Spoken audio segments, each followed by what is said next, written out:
नमस्कार, बहुत बहुत स्वागत है आप सभी का हमारे खास कार्यक्रम में। मैं आप सभी के साथ हूं कंचन। आज अपने खास कार्यक्रम धर्म चर्चा में हम बात करेंगे यहाँ पर होली को लेकर। होली का त्योहार ये एक ऐसा त्योहार है जिसका हर सनातनी बड़े ही बेसब्री से दिल खोलकर इंतजार करता है। कहते हैं कि आज के दिन की अपनी विशेषताएं हैं।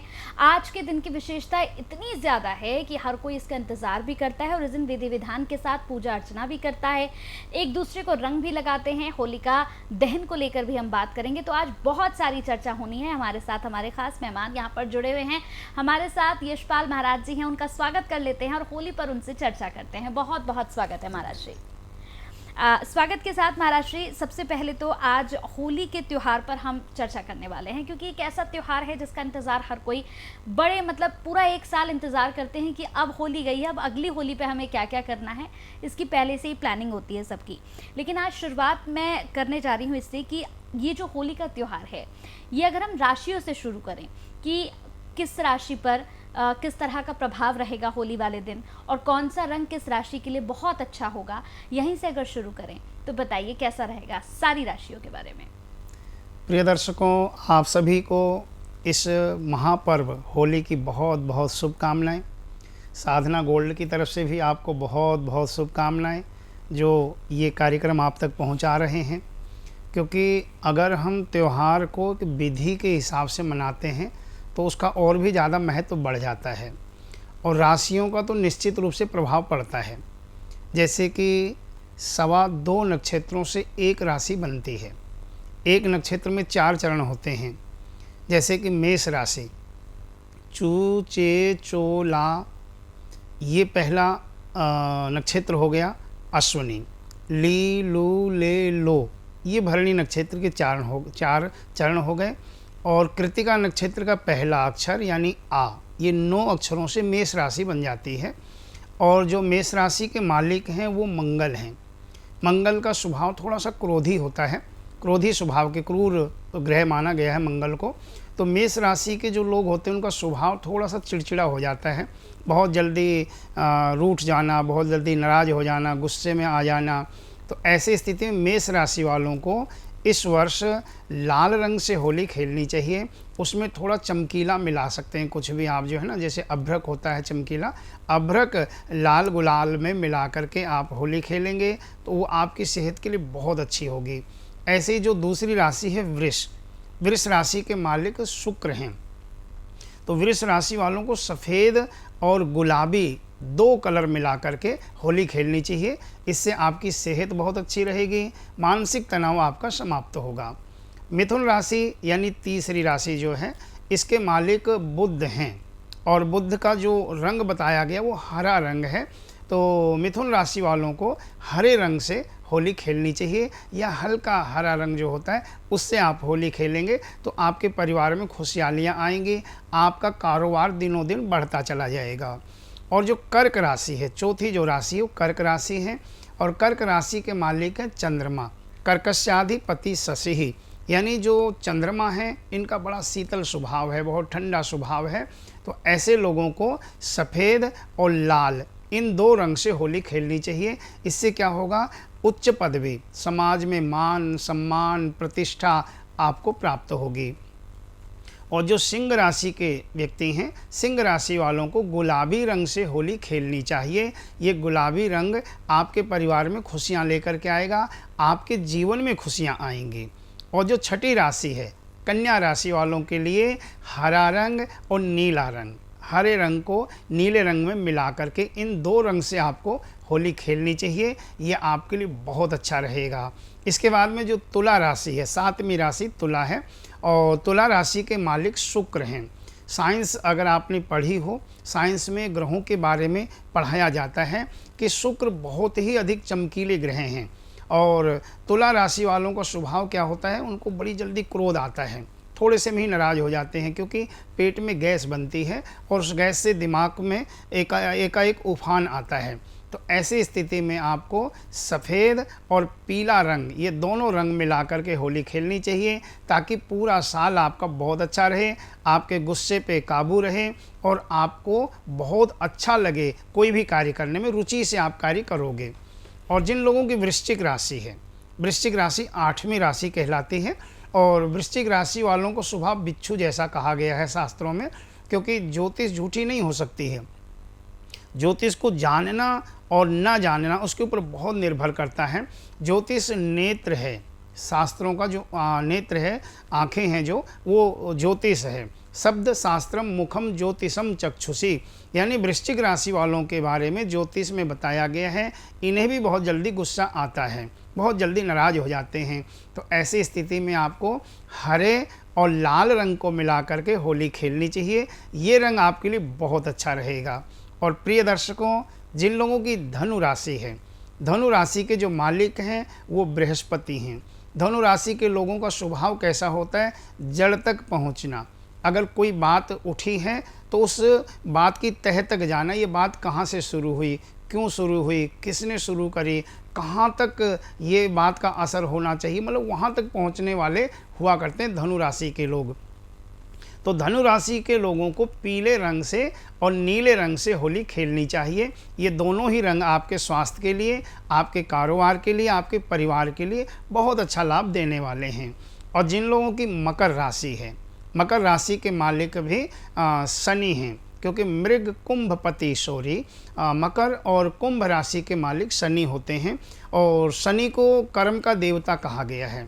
कुछ लोग हैं जिनको शनि के बारे में पूरा ज्ञान नहीं होता है, तो वो लोगों को डरा देते हैं कि शनि बहुत बुरे ग्रह होते हैं, शनि सदैव बुरा ही असर दिखाते हैं, शनि तो ईंट से ईंट बजा देते हैं। लेकिन ऐसा नहीं है। शनि कर्म के देवता हैं, कर्मों का फल देने वाले हैं।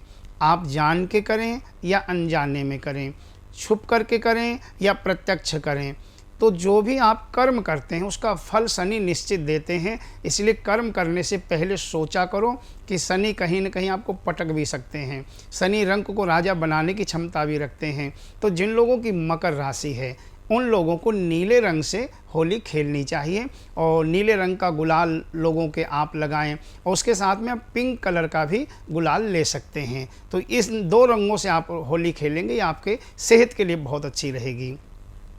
जिन लोगों की कुंभ राशि है, कुंभ राशि वालों को भी बड़ी बेसब्री से इंतज़ार होगा।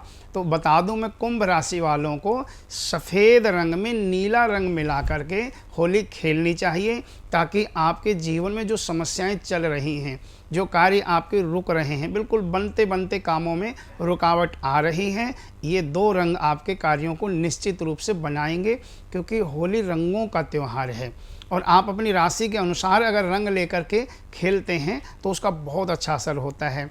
दूसरा व्यक्ति आपकी कौन सा रंग लगा रहा है उससे कोई फर्क नहीं पड़ता, लेकिन आपने अपनी राशि के अनुसार लोगों के रंग लगाना है, इस चीज़ का ध्यान रखना है। और ऐसे ही जो अंतिम राशि है मीन राशि, जीवो मीन धनु स्वामी, धनु और मीन राशि के मालिक बृहस्पति हैं। और बृहस्पति का स्वभाव है गुरुश्च गुरुताम, अंदरूनी ज्ञान देना, गूढ़ ज्ञान को देना, तत्व को जानने का ज्ञान अगर कोई प्रदान करते हैं तो वो है बृहस्पति। और ये मीन राशि वालों के लिए मिलता है। तो मीन राशि वालों को जो होली पे रंग का प्रयोग करना है, पीला और लाल, ये दोनों रंग मिला करके आप खेलेंगे। ये दोनों ही रंग आपके लिए बहुत सारी खुशियाँ लेकर के आने वाले हैं। इस प्रकार सभी 12 राशि वाले अपनी अपनी राशियों के अनुसार अगर रंग लेकर के होली खेलेंगे तो ये वर्ष आपके लिए बहुत अच्छा जाने वाला है। तो इस तरह आप होली खेलें। बिल्कुल, तो एक एक राशि करके ही 12 राशियों के बारे में आपने बताया। महाराष्ट्र, अब मैं जानना चाहूँगी, जैसे होली का त्यौहार है, हमने होली के त्यौहार में देखा है कि रंगों का एक अपना ही इम्पैक्ट, एक अपना ही प्रभाव होता है।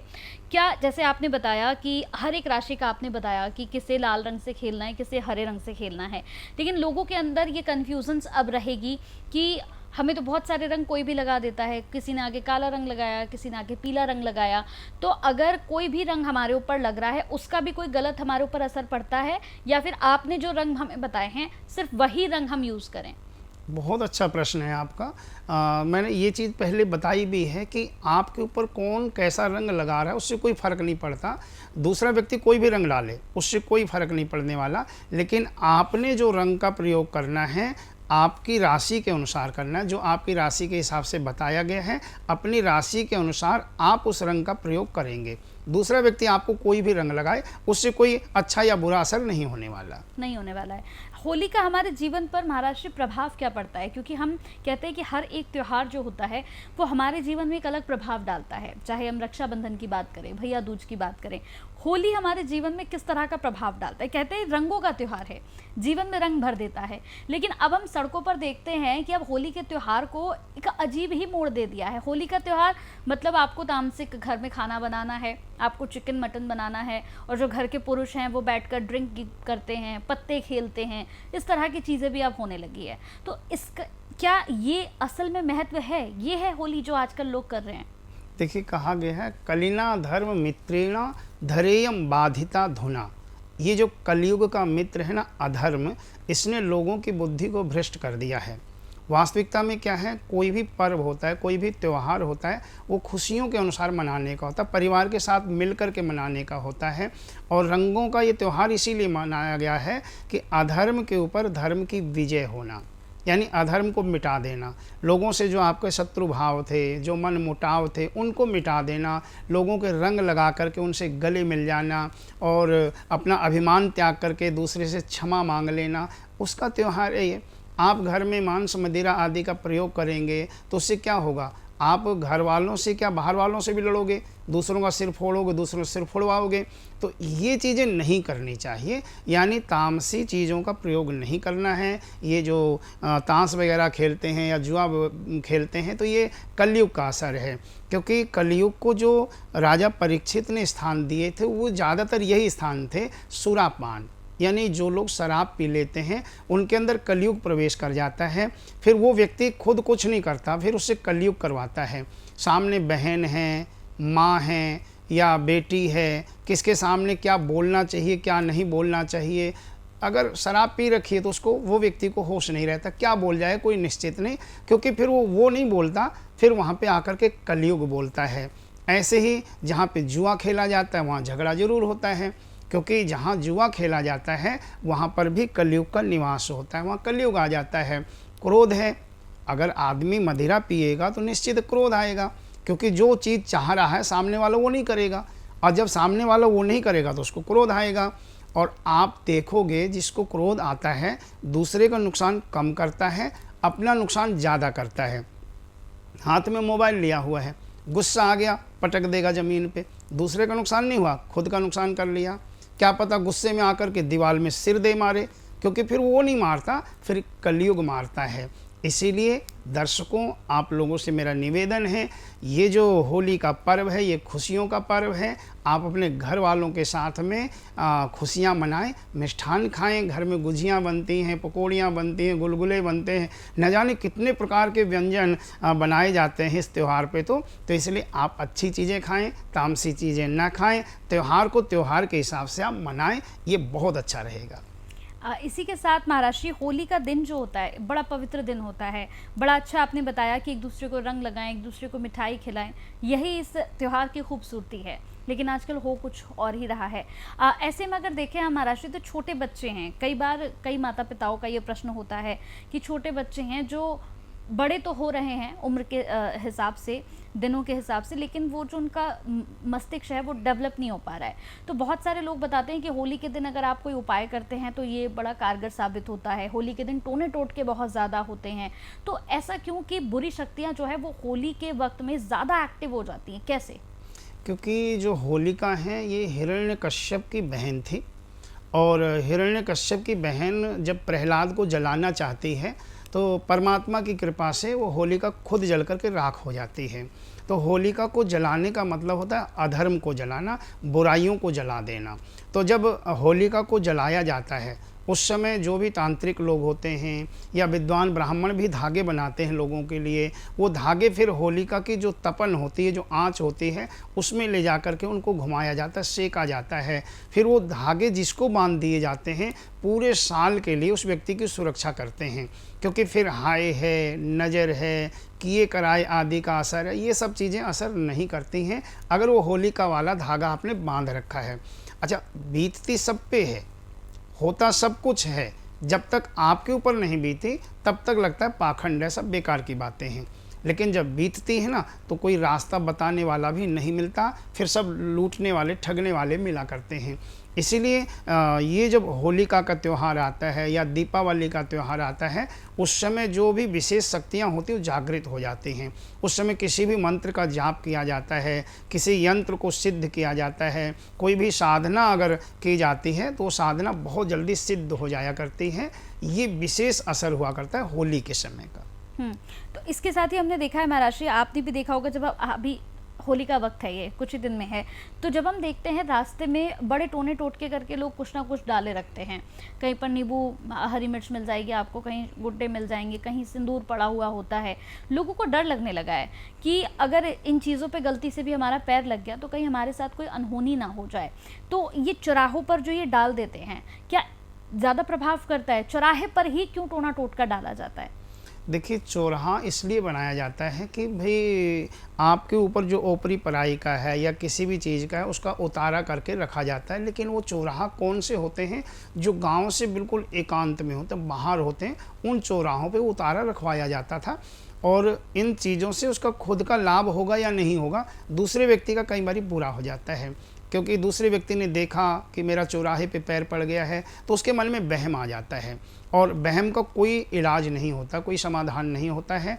तो प्रिय दर्शकों, मैं आपको बता दूं, अगर ऐसा कुछ है, किसी ने चौराहे आदि पे कोई चीज़ रख रखी है, धोखे से आपका पाँव लग जाए तो कोई बुरा असर आप पे नहीं होने वाला है, जब तक आप वहम नहीं करोगे। क्योंकि ऐसा माना जाता है जो बाहरी चीज़ें होती हैं, ऊपरी चीज़ें होती हैं, या हमारी कुल देवियाँ होती हैं, उनके लिए कुछ चीज़ें निकाल के चौराहे पे रखने का, चौराहे पे दिया जलाने का भी महत्व हुआ करता है। तो ज़रूरी नहीं होता किसी ने टोना टोटका कर रखा हो तभी वो चीज़ रखी होगी, वहाँ पूजा भी की जाती है। हो सकता है पूजा करके वो चीज़ रख रखी हो, आपने वहम नहीं करना। अगर वहम कर लिया तो वहम का कोई इलाज नहीं होता है। होली के दिन क्या महाराष्ट्री किसी तरह के उपाय भी किए जाते हैं? मतलब मान लीजिए किसी की तबीयत अगर बहुत ज़्यादा ख़राब रहती है, घर में कोई बुजुर्ग है या कोई बच्चा है उसकी तबीयत बहुत ख़राब रहती है, तो क्या होली के दिन उपाय किए जाते हैं कि ये उपाय अगर आप करेंगे तो होली का जो त्यौहार है वो भी अच्छा रहेगा और इस दिन से जो है बहुत अच्छे से प्रभाव डालेगा? ये क्या उपाय किए जाते हैं? जी हाँ, होलिका पे एक तो विशेष उपाय क्या होता है, धागा बनवा लिया जाता है। जो आपके आसपास में मंदिर हैं, मंदिर में जो पुजारी हैं, आप उनसे एक दिन पहले आग्रह करें कि पंडित जी हमारे परिवार के लिए या मेरे लिए आपने धागा बनाना है। तो उस दिन धागा बनाएंगे, होलिका दहन वाले दिन। उस दिन का धागा जो ना पूरे साल तक के लिए काम करता है। उससे पहले आपने जो भी धागा या यंत्र बांधा हुआ है वो होली के समय पे खंडित हो जाया करता है। दूसरा, आपने क्या करना है, जब होलिका जल रही होती है तो जो होलिका की आप परिक्रमा लगा लें, क्योंकि होलिका की जो तपन होती है हमारे शरीर से, जो भी आधि व्याधि रोग कष्ट पीड़ा होते हैं ना, वो चीज़ें उस तपन से समाप्त हुआ करती हैं। तो होलिका की परिक्रमा लगाएं, ज़्यादा नज़दीक से नहीं, थोड़ा दूर होकर के आप परिक्रमा लगाएं ताकि उसकी तपन आपको लगे, सेक आपके शरीर पे लगनी चाहिए। फिर आप होलिका की अग्नि अपने घर पर के लेकर के आएँ, चाहे थोड़ी सी आग लेकर के आएँ, किसी चिमटा वगैरह से पकड़ लें और अपने बर्तन में लेकर के आप अपने घर पे वो होलिका की आग को लेकर के आएंगे। तो उससे क्या होगा, आपके शरीर में जो पीड़ा है वो समाप्त होगी, आपके घर में अगर कोई टोना टोटके आदि का असर है तो वो भी समाप्त हो जाता है। फिर ये जो अग्नि आप लेकर के आए थे, इसकी राख जब हो जाती है, उस राख का टीका परिवार के सभी लोग लगा लें, तो ये एक बहुत अच्छा रक्षा कवच बन जाता है पूरे परिवार के लिए। होली अगर हम बात करें तो होली का दहन के समय कहते हैं कि बहुत सारी अलग अलग चीज़ें अगर आप उस वक्त जलाते हैं, उस वक्त देते हैं तो भी बड़ा अच्छा होता है। जैसे कहते हैं कि आप गेहूं भी, लोग कहते हैं कि तबीयत बहुत ज़्यादा ख़राब रहती है तो आप गेहूं भी जला सकते हैं, अन्न का वहाँ पर करना पड़ता है। तो क्या क्या करना पड़ता है होली का दहन के वक्त? हमें किन किन बातों का ध्यान रखना चाहिए? हाँ, जिस समय होली का दहन करते हैं तो उस समय जौ होते हैं, हरे जौ जो ना, जैसे खेत से उखाड़े जाते हैं तो मिल जाते हैं बाज़ार से, तो जौ ले जा कर के आप भूंज लें उसमें अग्नि की तपन में। गेहूं ले जाएं, आप गेहूं की बालियां ले जाएं, उनको आप थोड़ा थोड़ा सा भूंजें, जलाना नहीं, बिल्कुल हल्की हल्की सी भूंज लेना है उनको। ऐसे ही चने होते हैं, चने को भी आप ले जा कर के भूंज सकते हैं और फिर वही जो है आप प्रसाद रूप में लोगों को बांटते हैं। बड़ों को थोड़े से उसमें से चने या थोड़ी सी गेहूं के दाने आप उनके हाथ में रखें बड़ों के, और उनके पैर छुएं। जब आप बड़ों का पैर छुएंगे, उनसे आशीर्वाद लेंगे, वैसे ही आपके जीवन की समस्याएं कम हो जाएंगी। उसके अतिरिक्त जब होली का दहन हो रहा होता है, उस दिन आपने क्या करना है, 7 लौंग लेनी, फूल वाली लौंग देखना है आपने, उसमें फूल होने चाहिए, टूटी हुई ना हो। साबुत लौंग लेंगे, 7 लौंग लें, एक गोला ले लें और कपूर की 5 टिक्की ले लें। ये ले जाकर के आप होलिका में डालेंगे। डालने से पहले ये सब चीज़ें अपने हाथ में रखें और होलिका देवी से प्रार्थना करें कि हे होलिका देवी, आपका दहन हो रहा है, ये हम आपको सामग्री सौंप रहे हैं, आप हमारे परिवार की सुरक्षा करें, हमारे परिवार में खुशहालियाँ आएँ, किसी की हाय नज़र आदि हमारे परिवार पे ना लगे। ऐसा भाव रखते हुए आप ये सारी चीज़ें अग्नि में छोड़ दें और फिर आप होलिका की परिक्रमा लगा लें। ये उपाय भी बहुत अच्छा होता है और रिजल्ट देने वाला होता है। महाराज श्री, आपने तो कई होलियाँ निकाल दी हैं अब जीवन की, और यहाँ पर अगर मैं पूछूं कि आपका कोई ऐसा तजुर्बा जब होली वाले दिन आपके साथ जो घटा हो, उसके बाद आपने वो बहुत वक्त तक याद किया हो, कुछ ऐसा कभी हुआ? हाँ, जैसे कि जीवन में काफ़ी लोग ऐसे होते हैं जो बहुत दुखी होते हैं, और मेरा काम है ज्योतिष का, विशेष करके लोगों की हस्तरेखा देखना या जन्म कुंडली बनाना। जन्म कुंडली के लिए डेट ऑफ बर्थ और टाइम का होना बहुत ज़रूरी होता है। काफ़ी लोगों के पास में टाइम ही नहीं होता या उनकी डेट भी नहीं पता होती। पहले लोग ज़्यादा ध्यान नहीं देते थे, लेकिन शब्द शास्त्रम मुखम ज्योतिषम चक्षुषी, शास्त्र कहते हैं शास्त्रों का मुख जो है वो व्याकरण है। अगर व्यक्ति ने व्याकरण पढ़ रखी है तो उसका उच्चारण बहुत शुद्ध होगा, वो एक एक शब्द को बहुत अच्छे से बोलेगा। ऐसे ही शास्त्रों का जो नेत्र है वो ज्योतिष है। ज्योतिष क्या है? उपाय नहीं है, माध्यम है। आपको बता सकती है ज्योतिष कि आपको यहाँ से अगर कश्मीरी गेट जाना है या यहाँ से लखनऊ जाना है तो क्या क्या साधन जाते हैं, ज्योतिष के द्वारा ये पता चलेगा। उसके बाद में आप कौन सा साधन पकड़ रहे हो, साधन क्या क्या हैं, जैसे कि व्रत रख लिए जाते हैं, मंत्रों का जाप किया जाता है, यंत्र स्थापित किए जाते हैं, और उसके अतिरिक्त स्टोन पहन लेते हैं। इस तरह से बहुत सारे उपाय फिर किए जाते हैं। काफ़ी लोग ऐसे मेरे पास में आए, हाथ देखा उनका, मस्तिष्क देखा कि उनके ऊपर किए कराए का असर था, और होली वाले दिन उसके लिए हमने उपाय किया।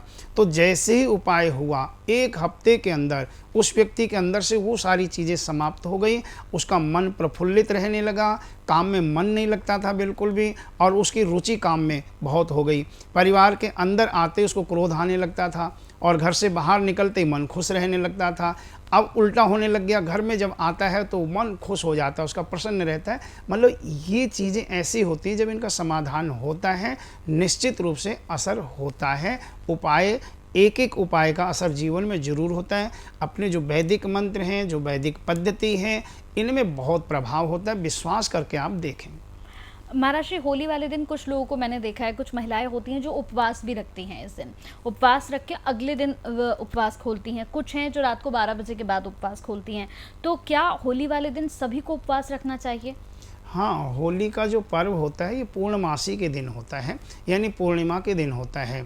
और फाल्गुन शुक्ल पक्ष की जो पूर्णिमा है ये जीवन में बहुत बड़ा स्थान रखती है, बहुत अहमियत रखती है। फाल्गुन शुक्ल पक्ष की पूर्णिमा का व्रत रखने का मतलब माँ लक्ष्मी और भगवान विष्णु की कृपा प्राप्त करना, होलिका की कृपा प्राप्त करना। प्रहलाद के ऊपर भगवान नरसिंह भगवान की कृपा हुई थी, तो भगवान नरसिंह की कृपा प्राप्त कर लेना। इसीलिए व्रत रखना चाहिए। जो लोग आसानी से व्रत रख सकते हैं उन्हें रखना चाहिए। हठ योग नहीं होना चाहिए। भाई आप स्वस्थ नहीं हैं, आपके शरीर में रोग हैं, दवाइयाँ खानी ज़रूरी हैं, फिर आप ज़बरदस्ती रख रहे हो तो वो ठीक नहीं है। लेकिन हाँ, अगर आप रख सकते हो आसानी से तो आपको व्रत रखना चाहिए। किसी कारणवश आप व्रत नहीं रख पाते हो तो ओम नमो भगवते वासुदेवाय, ये भगवान विष्णु का 12 अक्षर मंत्र है। इसका पूरे दिन आपको जाप करना है। इस मंत्र का जाप करने से आपको व्रत के बराबर ही लाभ मिलेगा, क्योंकि ये निश्चित है कि पूर्णिमा भगवान विष्णु को बहुत प्रिय होती है। महाराज श्री, जैसे अभी हम देखें तो वृंदावन में, मथुरा में होली का बड़ा चलन है, और लोग जो है दूर दूर से मथुरा वृंदावन पहुंचते हैं कि होली का त्यौहार जो है वो यहाँ पर खेलेंगे। तो मथुरा वृंदावन में ही क्यों इतने अच्छे तरीके से होली मनाई जाती है, बाकी जगहों पर क्यों नहीं मनाई जाती है? होलिका का जो पर्व है वो होलाष्टक से आरंभ हो जाता है। जैसे कि इस वर्ष अपना 7 मार्च से होलाष्टक आरंभ हो गया और 7 मार्च से ही होली खेलनी शुरू हो गई है, और विशेष करके वृंदावन में और बरसाना में, क्योंकि बरसाना जो धाम है वो माँ राधा का है और वृंदावन भगवान कृष्ण का है। तो यानी वृंदावन से लेकर के बरसाना तक सारी गोपियाँ भगवान कृष्ण के साथ में रास कर रही होती हैं। उस पावन भूमि पे जो व्यक्ति इन दिनों में चला जाता है, होलाष्टक से शुरू होने से लेकर के और होली तक जो वहाँ जाता है वो धन्य हो जाता है।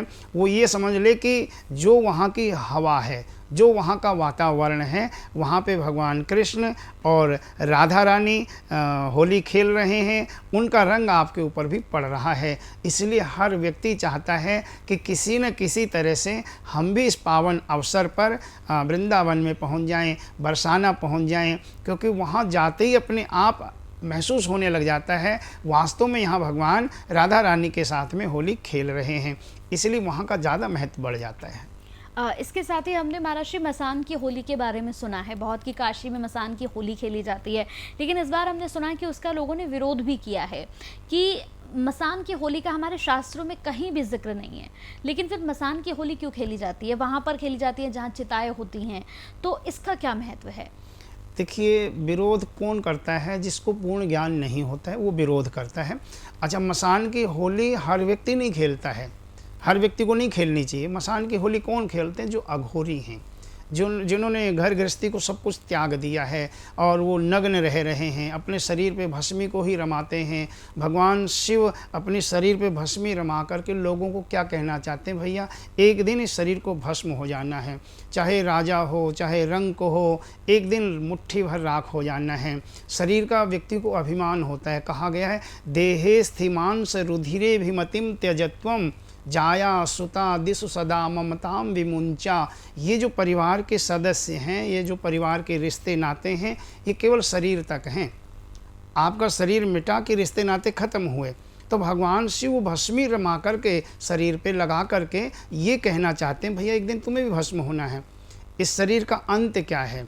शरीर से जब प्राण निकल जाते हैं तो इस शरीर को अगर पानी में बहा दिया जाता है तो कुत्ते खींच लेते हैं किनारे पे, और कुत्ते नोच नोच के खाते हैं। इस शरीर को अगर ज़मीन में गाड़ दिया जाता है तो कीड़े पड़ जाते हैं और कीड़े नोच नोच के खाते हैं। यदि इस शरीर को लकड़ी की एक चिता बना करके और उसके ऊपर रख के जला दिया जाता है तो क्या होता है? एक मुट्ठी राख, चाहे वो राजा हो चाहे रंग को हो, चाहे अमीर हो चाहे गरीब हो, कोई भी हो, एक मुट्ठी राख और कुछ नहीं। तो वही जो भगवान शिव भस्मी रमाते हैं वो यही संकेत देते हैं, भैया एक दिन माटी में मिल जाना है, राख बन जाना है, अभिमान मत करो। तो जो राख की होली खेली जाती है, जो भस्म की होली खेलते, वो अघोरी खेलते हैं। हर व्यक्ति को भस्म की होली नहीं खेलनी चाहिए। तो यानी मसान की होली का जितने भी लोग विरोध कर रहे हैं वो विरोध गलत है।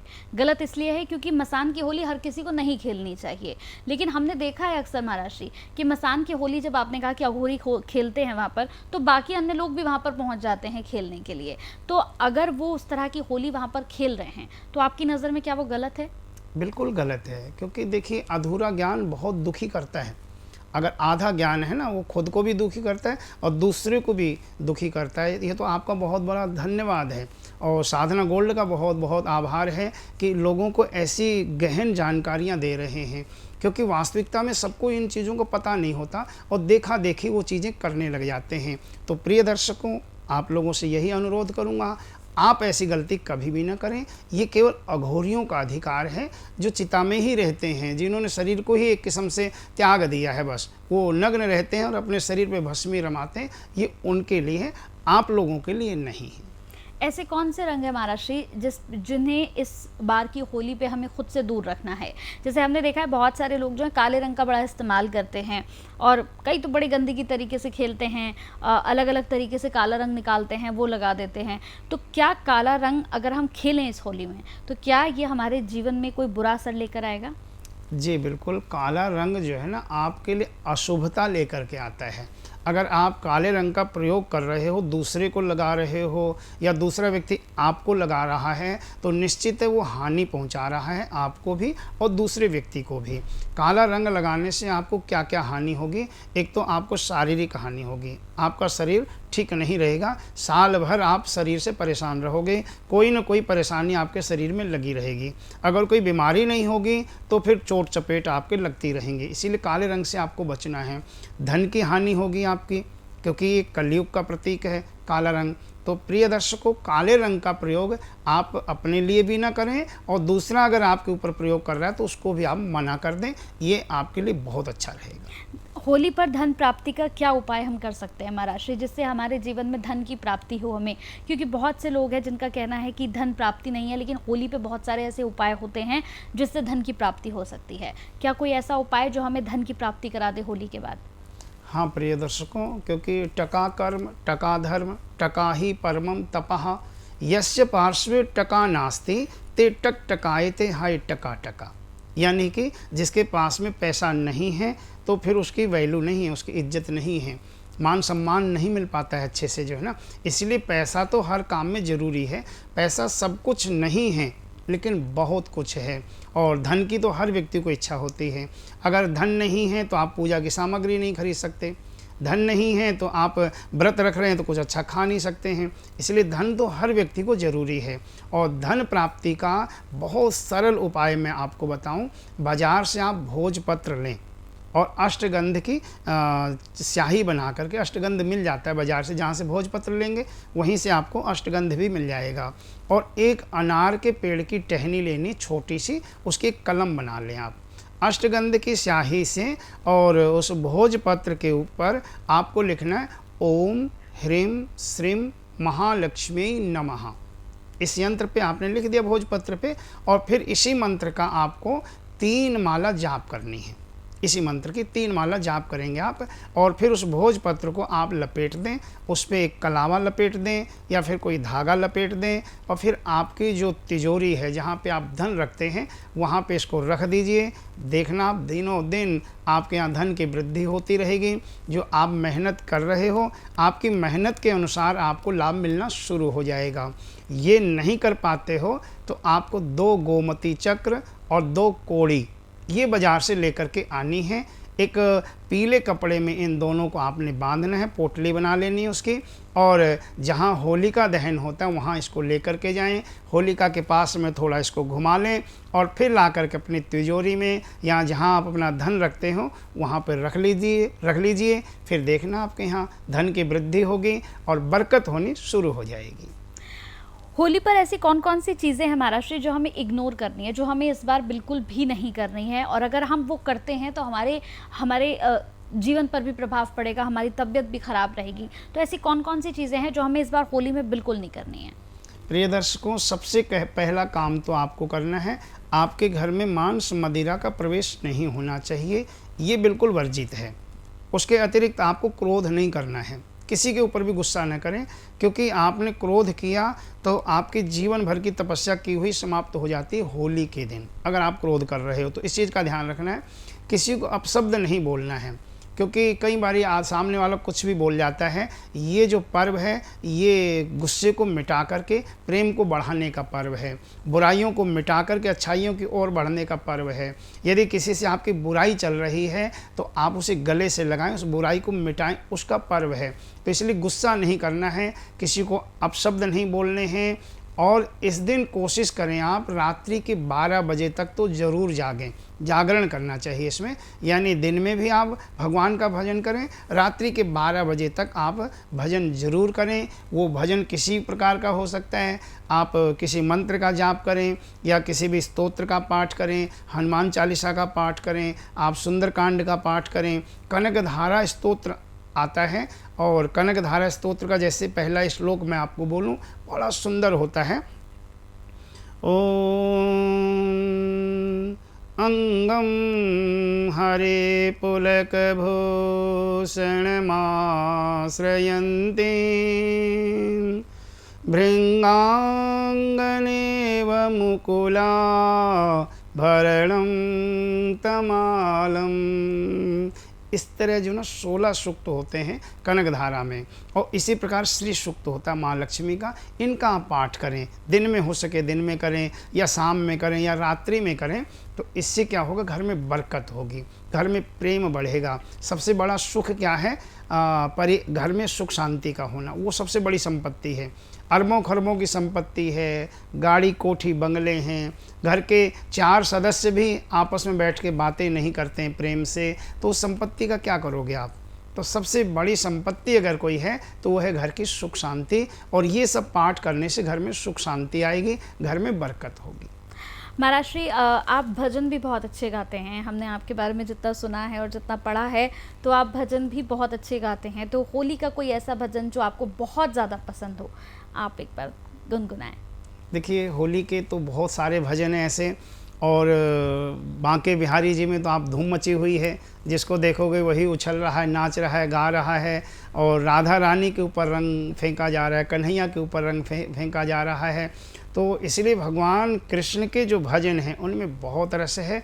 और आज मैं मतलब गुनगुनाने के मौसम में नहीं हूँ इस वक्त जो है। अच्छा। हाँ जी। महाराज जी, जैसे हम देखते हैं कि वृंदावन में लोग होली खेलने के बाद बहुत कोशिश करते हैं कि वहाँ का जो रंग है, जो हम वहाँ पर कन्हैया को लगा रहे हैं, या बहुत ऐसे लोग जो बहुत भाग्यशाली होते हैं जिन्हें बड़ा नज़दीक से कन्हैया को रंग लगाने का मौका मिलता है, तो उनका मानना है कि वो रंग अगर हम अपने घर पर लेकर आएँ और उस रंग को अगर हम घर के परिवारजनों को लगाते हैं तो परिवार में हमेशा खुशहाली रहती है। क्या ये सत्य है? बिल्कुल सत्य है, क्योंकि पूरा वृंदावन में बरसाने में भगवान कृष्ण और राधा रानी होली खेल रहे हैं, यानी सखियां होली खेल रही हैं। तो जो भी आपको कहीं पे गुलाल नीचे पड़ा मिल रहा है, उसको आप वहाँ से उठा लेते हैं, तो समझ लो आपको चरणोदक मिल गई, भगवान कृष्ण के चरणों की वो धूल मिल गई, राधा रानी के चरणों की धूल मिल गई। उस धूल को अगर आप अपने घर में लेकर के आ रहे हो तो आपके घर की वैसे ही नज़र उतर जाती है। घर में कोई भी ओपरी पराई आदि का असर होता है, वो चीज़ें समाप्त हो जाती हैं। इसलिए ऐसा करना चाहिए। अगर ऐसा अवसर आपको मिल रहा है तो वहाँ की चरण रज लेकर के आनी चाहिए। आप जैसे अभी वृंदावन गए थे, बरसाने गए थे, वहाँ पर आपने होली खेली, तो कैसा रहा आपका पूरा एक्सपीरियंस? आप गए, क्योंकि बहुत से लोग हैं जो नहीं जा पाते हैं वहाँ पर, वहाँ पहुँच नहीं पाते हैं, तो आपका खुद का कैसा रहा सब कुछ?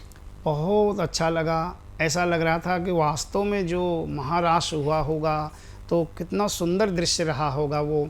क्योंकि जब मैं बरसाना पहुंचा, बरसाना में लोग राधा रानी के उस शुभ स्थान पर उछल उछल के नाच रहे थे, लोग गुलाल उड़ा रहे थे, एक दूसरे के गुलाल लगा रहे थे। बहुत लोग ऐसे थे जो मुझे नहीं जानते थे या मैं उनको नहीं जानता, तो वो आके मुझे रंग लगा रहे थे। तो मुझे बहुत अच्छा लग रहा था, क्योंकि वहाँ पे अपने और पराये को कोई भेद ही नहीं दिखाई दे रहा था। हर व्यक्ति ऐसे लग रहा था जैसे घर के ही लोग सब आपस में एक दूसरे के साथ होली खेल रहे हैं। तो मेरा तो अनुभव बहुत अच्छा रहा, मुझे तो बहुत अच्छा लगा। और जो भी भक्तगण इस कार्यक्रम को देख रहे हैं, इस बार नहीं तो अगली बार ज़रूर कोशिश करना, होलाष्टक से लेकर के होली के समय तक वृंदावन और बरसाने की होली ज़रूर खेल करके आना। जितने भी लोग इस वक्त इस कार्यक्रम को देख रहे हैं, बहुत से युवा भी हैं, बहुत से बुजुर्ग भी हैं, इस होली पर उनके लिए आपकी ओर से क्या संदेश होगा? प्रिय दर्शकों, मेरी तरफ से होलिका पे यही आप लोगों को संदेश है कि आप बुराई को मिटाएं, और किसी के साथ में अगर अन्याय हो रहा है, आपके अंदर सामर्थ्य है, तो आप कोशिश करें उस अन्याय को रोकें। क्योंकि अन्याय होते हुए देखना भी एक अन्याय करने के बराबर ही होता है, वो भी प्रायश्चित आपको भोगना पड़ता है। इसलिए सामर्थ्य है आपके अंदर, किसी के साथ में गलत हो रहा है, उस गलत को आप रोकें। आपका किसी से मन मुटाव चल रहा है किसी कारण को लेकर के, तो कोशिश करें उस मन मुटाव को दूर करें, उनसे बैठ करके जो भी बातें हैं उनको क्लियर करें, जो भी मन में शंकाएं थी उन शंकाओं को दूर करके उनको गले लगाएं। और ओम नमो भगवते वासुदेवाय, इस मंत्र का आप लोग पूरे दिन और पूरी रात्रि जाप करें। इस जाप का आपको पूरे वर्ष भर बहुत अच्छा लाभ मिलने वाला है। बहुत अच्छा लगा महाराज श्री आपसे बात करके, आपसे चर्चा करके, और बहुत बहुत शुभकामनाएं आपको होली की। और साधना परिवार की ओर से जितने भी दर्शक इस वक्त इस कार्यक्रम को देख रहे हैं, उन सभी को होली की बहुत बहुत शुभकामनाएं। बहुत बहुत धन्यवाद महाराज श्री।